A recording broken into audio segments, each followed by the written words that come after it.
Vamos lá então começar a analisar esses números com o professor de economia Écio Costa. Professor Écio, muito bom dia, seja bem-vindo aqui ao nosso O Povo News.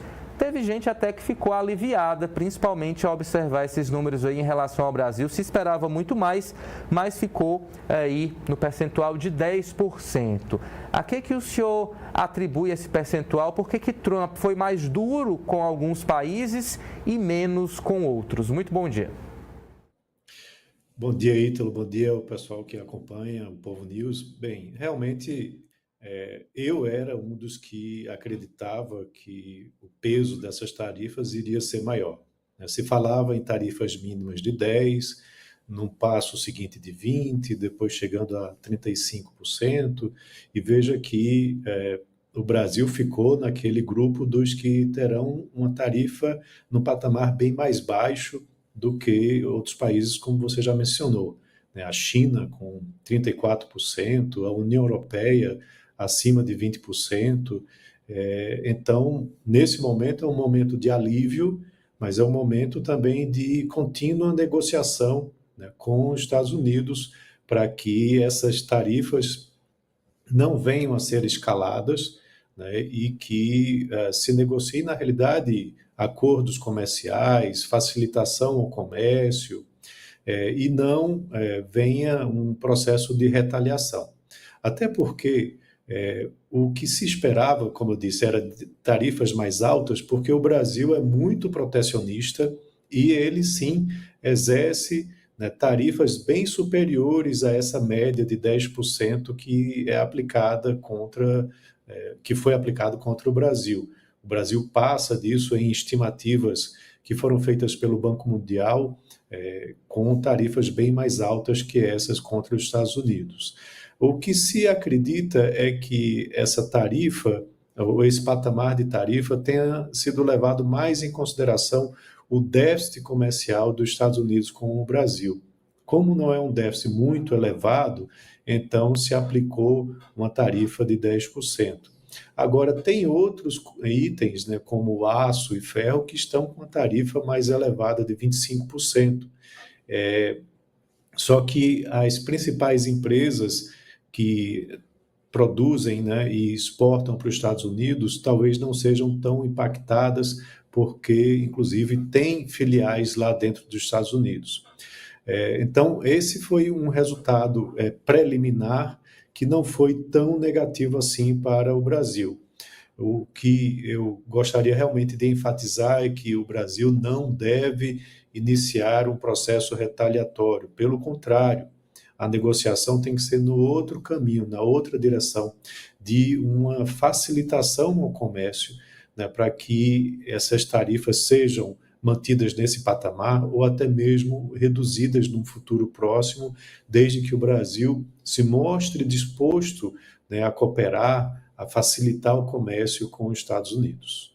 Muito bem, professor Écio, então, fazendo esse alerta de que o Brasil não deve praticar ações de retaliação para que essa situação não se agrave. A gente vai aqui no nosso Povo News trazendo outras repercussões, outros detalhes em relação a essa decisão de Donald Trump. O ex-presidente da República, por exemplo, Jair Bolsonaro, utilizou as redes sociais para criticar a condução da política externa do governo Lula. Em postagem feita horas antes do presidente dos Estados Unidos, Donald Trump, apresentar um tarifaço sobre vários países, né, com essa tabelona aí na mão, Bolsonaro defendeu o líder norte-americano. A gente vai conferir então agora na tela, a gente vai ampliar também para você ler comigo então qual foi essa declaração do ex-presidente Jair Bolsonaro. Uma eventual guerra comercial com os Estados Unidos não é uma estratégia inteligente que preserva os interesses do povo brasileiro. A única resposta razoável à tarifação recíproca dos Estados Unidos é o governo Lula extinguir a mentalidade socialista que impõe grandes tarifas aos produtos americanos, inviabilizando o povo brasileiro de ter acesso a produtos de qualidade mais baratos. O presidente Donald Trump está apenas protegendo seu país deste vírus socialista, esse é o termo que Bolsonaro usa, dobrar a aposta e escalar a crise com o nosso segundo maior parceiro comercial não é uma resposta sábia. Em meu governo, tive sucesso na negociação das tarifas sobre o aço, que naquela época eram impostas ao mundo inteiro inteiro, mas não foram ao aço brasileiro graças ao diálogo com o presidente Donald Trump. Eu apostei na diplomacia, não no conflito.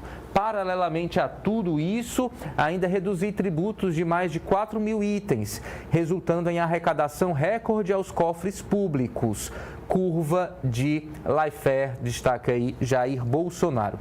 Em outra publicação, Bolsonaro critica a condução do governo e diz que Lula não possui canal aberto para defender os interesses do Brasil e estaria promovendo um processo de desgaste da imagem do país no cenário internacional. A gente confere também um trechinho dessa segunda fala, é mais longa, vou ler só esse início. No dia 2 de dezembro de 2019, o presidente Trump anunciou a intenção de sobretaxar o aço brasileiro, impondo novas tarifas que poderiam prejudicar a nossa economia. Naquele momento, mantivemos a serenidade e agimos com responsabilidade, sem ceder ao alarmismo da imprensa e sem transformar o episódio em uma crise diplomática. A imprensa tentou criar pânico, dizendo que o Brasil seria prejudicado, enfim, tá aí então toda a argumentação de Jair Bolsonaro. Professor Écio Costa, queria destacar aqui alguns pontos da fala do ex-presidente, principalmente quando ele fala em relação às taxas, né, que o Brasil cobra para importação de produtos norte-americanos. É também uma medida de defesa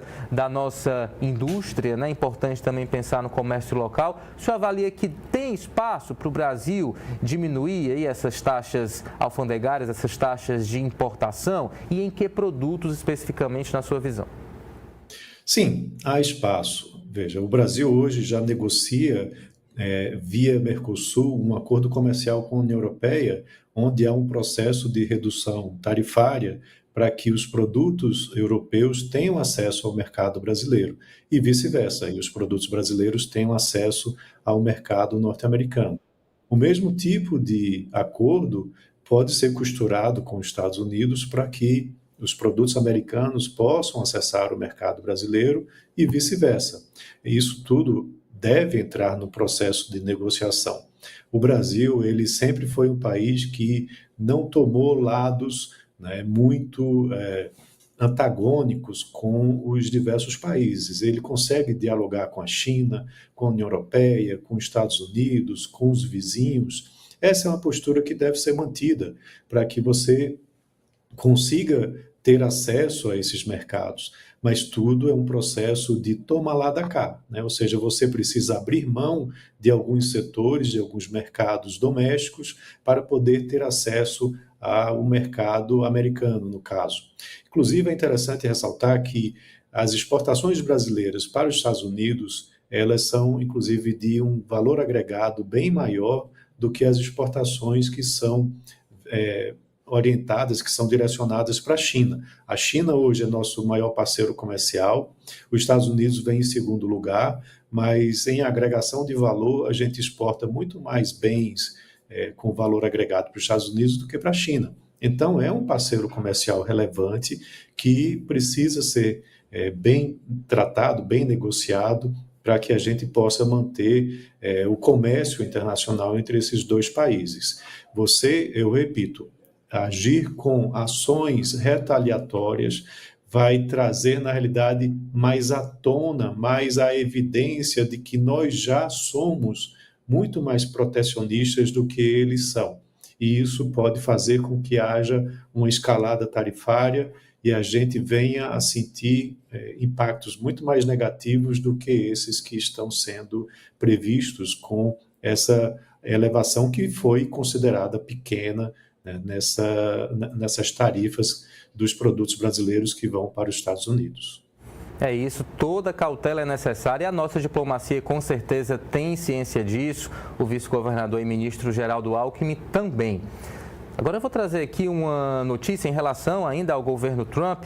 Elon Musk e a Casa Branca negaram que o bilionário esteja deixando o governo de Donald Trump. Tanto Musk quanto a porta-voz do governo, Caroline Leavitt, criticaram a reportagem do site Político que trouxe essa informação.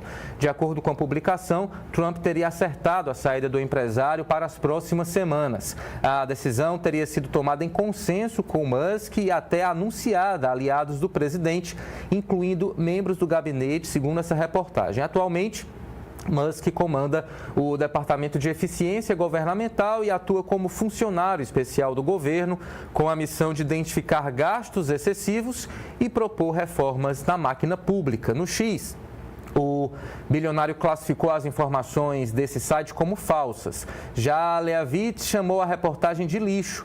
Na prática, Musk teria que deixar o governo até o fim de maio, já que a legislação limita o cargo de funcionário especial a 130 dias. Segundo o portal Político, fontes da Casa Branca afirmaram que Musk deve manter influência no governo após a sua saída do Dodge. O bilionário provavelmente vai continuar como conselheiro informal de Donald Trump.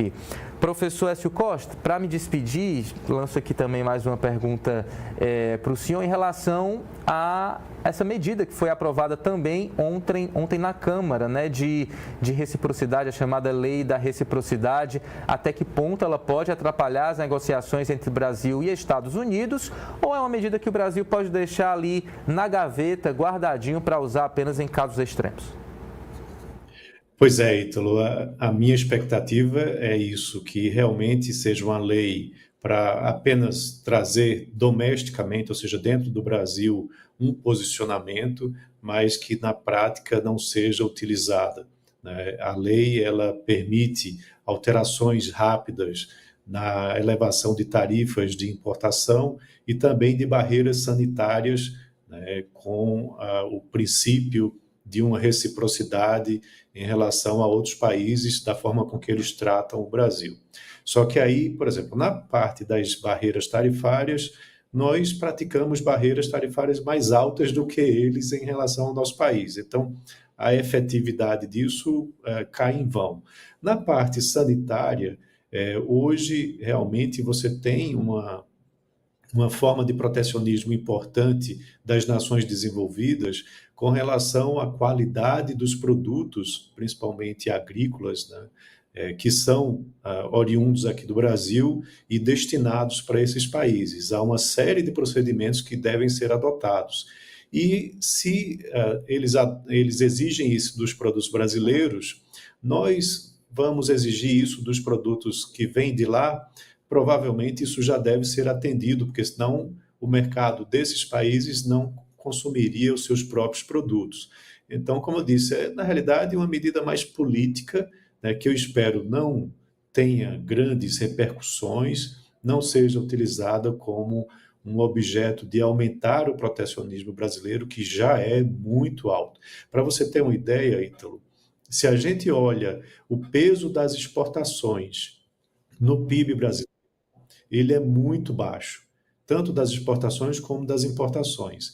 E se você compara com os Estados Unidos, com países da União Europeia, com países asiáticos, eles têm um peso de exportações e importações em relação ao PIB muito mais elevado do que o Brasil. Esse é um forte indicador de que nós somos um país muito fechado ao comércio internacional. Então, isso já é uma questão relacionada às barreiras que nós temos em relação ao comércio internacional. Se você amplia isso, vai ter um problema muito sério no setor exportador brasileiro, no setor também importador de insumos, de produtos, na população em geral, que vai terminar pagando ainda mais caro por muitos produtos que nós consumimos, seja nacionais ou importados, porque se você deixa o importado mais caro, o produto nacional não vai ficar mais barato, pelo contrário, ele vai acompanhar o preço internacional. E aí o consumidor termina pagando por essa barreira, por esse produto mais caro. Então não é o melhor dos caminhos. O melhor dos caminhos é o contrário, sentar na mesa, negociar e tentar fazer com que as barreiras sejam reduzidas, os acordos de livre comércio sejam montados para que você expanda o mercado consumidor interno e externo para os produtos brasileiros.